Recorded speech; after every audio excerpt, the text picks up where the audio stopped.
2019, DAC and fully built-in touchscreen all-in-one tempered glass, nano glass mobile phone screen protective film cutting machine version 2019 release.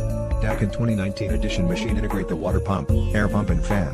Put them inside of the machine to form an all-in-one machine, making the whole machine lighter. Large screen.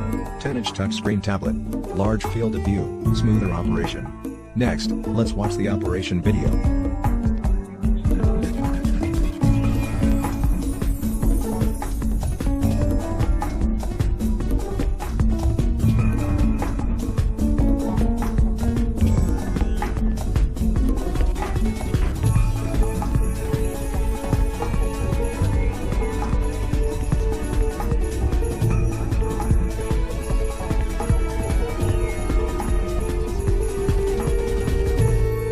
This is Dachin all-in-one smart tempered glass screen protector cutting machine. Let's see how to cut iPhone 6s screen protector. Firstly, select the model.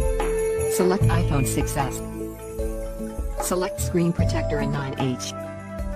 And then it will show a picture of the iPhone 6s screen protector. This is cutting horizontally. If you want cutting vertically, you could select rotate 90 degree. Next is the positioning process. The positioning point is from upper left for this time. The purpose of positioning is for using the material optimally. After positioning process, select cutting, and then it will start cutting process.